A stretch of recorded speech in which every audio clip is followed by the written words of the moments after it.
Hi, today's video is what is a trade-off?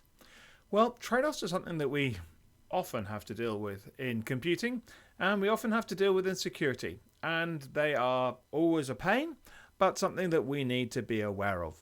So typically, as security people, we want things to be as secure as we possibly can, and that's rarely going to be the case because the world isn't perfect, and security isn't the only thing that people care about, that they worry about when they're designing or using systems.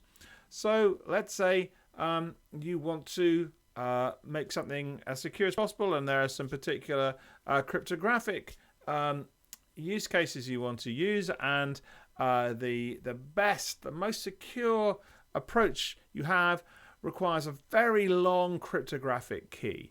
But that takes a long time to generate, and maybe it slows things down in the general use of the system. So there's a performance security trade-off there. Maybe you trade off some security for better performance. So you say, okay, I'll have a slightly smaller key, but that does mean that although the performance isn't perfect, at least it's more usable.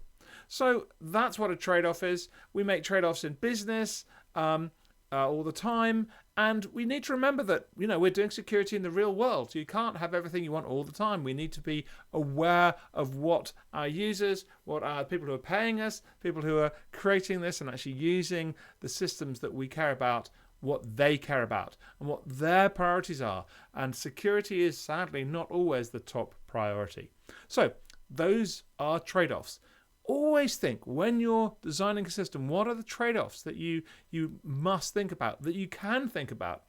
Sometimes there may be different security trade-offs. You could say, well, I use one type of security here, which will improve this bit, but that means I can't use another type of security here, which would mean that this bit is weaker. But maybe that's okay. We need to think about these things when we are creating any system, or designing or architecting or implement any system which involves cybersecurity. I hope that's useful. If you've got questions around this or any other topic, please subscribe to the channel. Leave me a comment. I'll do what I can to answer and help. Thanks.